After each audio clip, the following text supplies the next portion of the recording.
Section 9.1 of the guided notes, we'll be working with square roots. And this says, recall a square root of a non-negative number a. Essentially means that some number b has been squared to equal a. And the example they give is 4 squared equals 16, or negative 4 squared is equal to 16. So the square roots of 16 are 4 and also negative 4. Thus, every positive real number has 2 square roots. So that's, in small writing, that's a kind of important concept that you don't really think that much about thus far in your math career. You would usually say 16, well, the square root of 16 is 4. And that is true, but the square root of 16 is also negative 4. So it says essentially that any square root can be a positive and a negative number. So here's some examples. The square root of 36 is 6, or it's negative 6. So, the square root of 36 is going to be equal to plus or minus 6.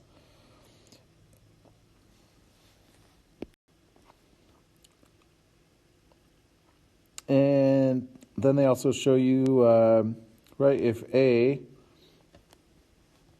is bigger than 0 and b is bigger than 0, here's the product property of radicals, and then the quotient property of radicals.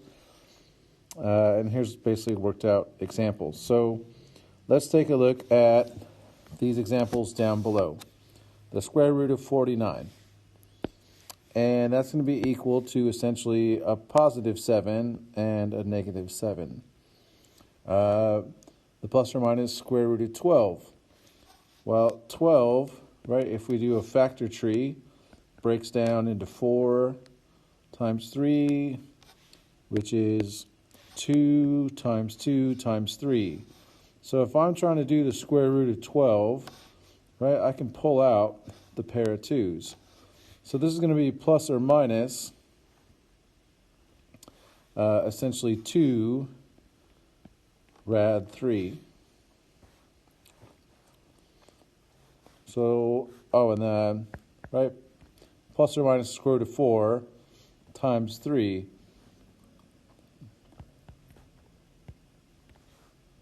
And that's going to work out to 2 rad 3. And then 25, the square root of 25 is either two positive 5s or 2 negative 5s. 16 ninths, it's going to be basically the square root of 16 divided by the square root of 9. And that's going to simplify to 4 over 3, plus or minus 4 over 3.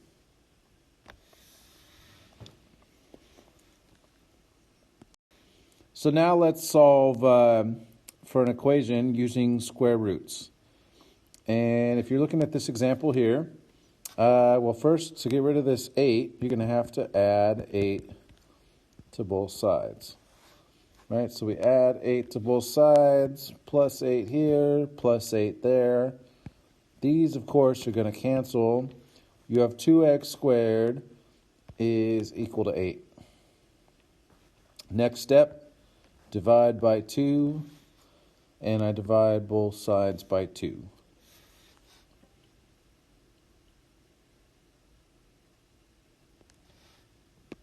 You get essentially x squared is equal to 4, and that means it's going to be equal to get rid of the squared part, you're going to have to take the square root of both sides. And you're going to get x is equal to plus or minus the square root of 4, which is plus or minus 2. So that means the solutions are x is equal to 2 and x is equal to negative 2. And if you were graphing this thing, for example, and you had, let's say, y equals 2x squared minus 8.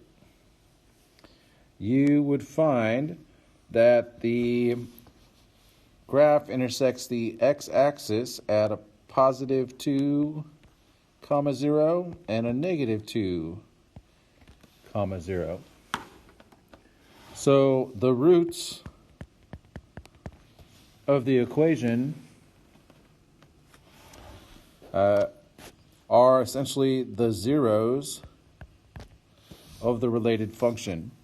And I kind of told you as much back when we were working on chapter 7 and 8.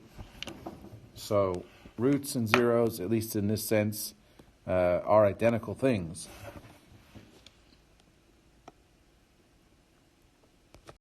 So now let's solve some equations here using square roots. So if I'm trying to find out 3x squared plus 6 is equal to 33, well, step 1, I'm going to have to do some inverse operations. I'm going to get 3x squared is equal to 33 minus 6, which is 27. And then I'm going to divide both sides by 3. I'm going to get x squared is equal to 27 divided by 3, which is 9. And from here, I'm going to take the square root of both sides, and you're going to get x is going to be equal to basically plus or minus the square root of 9, which is plus or minus 3. Next up, let's try another one. I'm going to add 9 to both sides. You're going to get 5x squared is equal to 2 plus 9, which is 11. From here, I'm going to divide both sides by 5. You're going to get x squared is equal to 11 fifths. And then from here, you're going to square, or take the square root of both sides.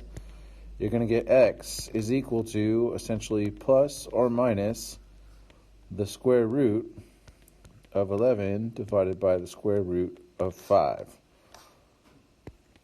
Or, when I take the square root of 11 fifths, I'm going to get x is equal to plus or minus 1.48, approximately.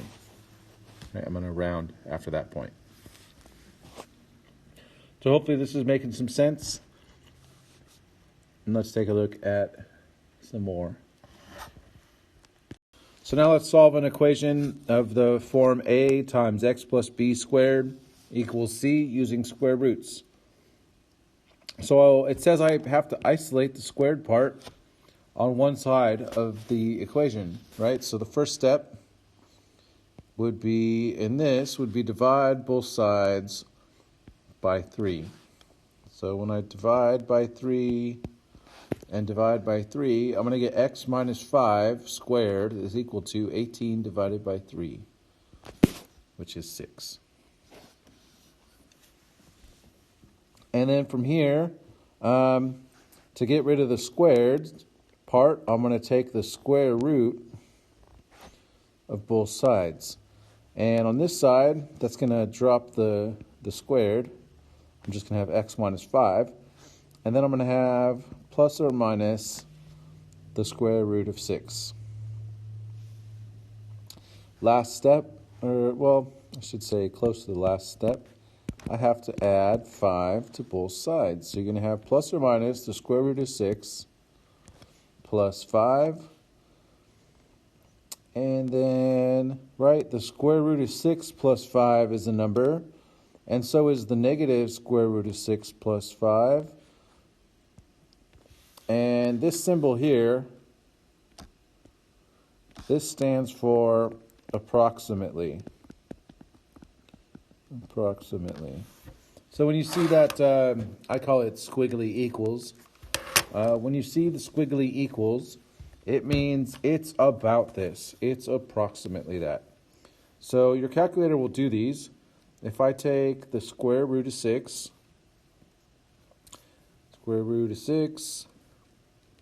it's going to give me a number, and then I add 5 to it. I should get approximately 7.45. And then I take the negative square root of 6 and I just type in negative square root button 6 and then add 5 to it. Or approximately 2.55. So these are the approximate solutions.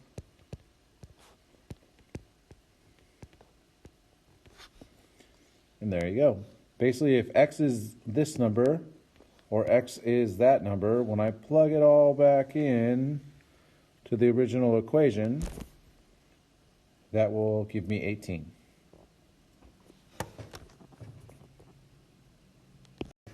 So now let's try 2 more examples.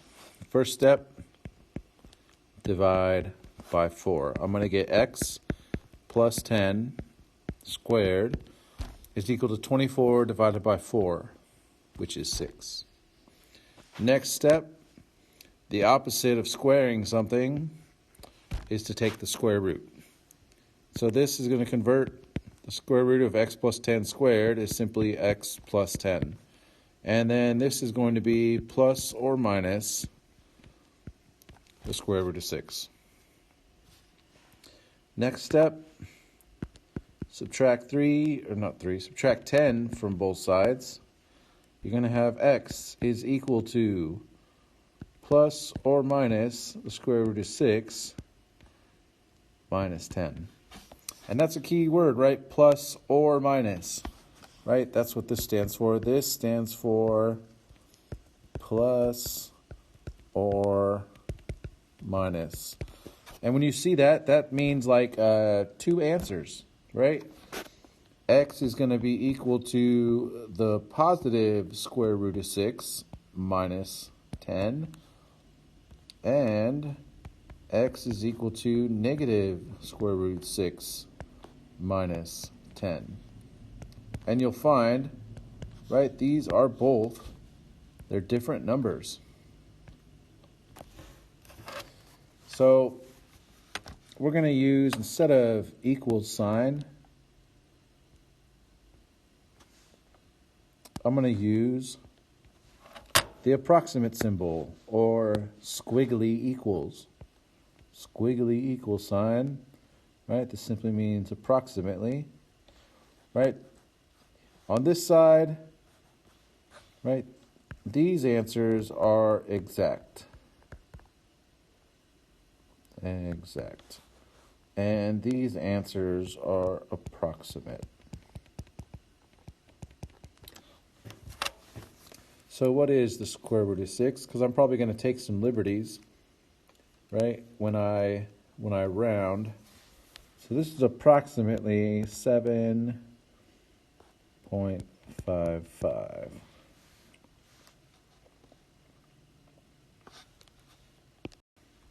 Negative 7.55. And then when I type in a negative square root of 6, and then subtracting 10 from it into my calculator, I'm going to get a negative 12.45, right? Approximately. So now let's try another example. This will be the last example for the notes for 9.1. This one right off the bat, the inverse operation of squaring something is to take the square root. So the square root of this side is just going to be x minus 9. And then the square root of 64, well, that's going to be plus or minus 8. Right? And plus 8 or minus 8, that's 2 different answers.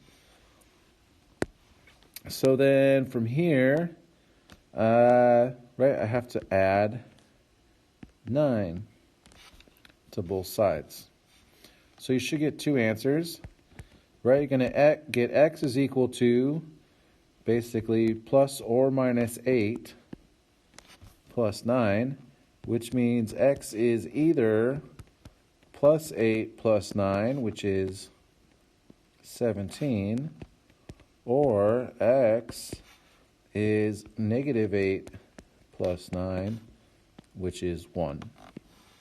So two different answers for this equation. And now if you want to test your work, which is always a good habit, right? What happens when I plug in 17 for x? Is 17 minus 9 squared 64? Yes. Is negative 8 plus 9, not negative 8, is 1.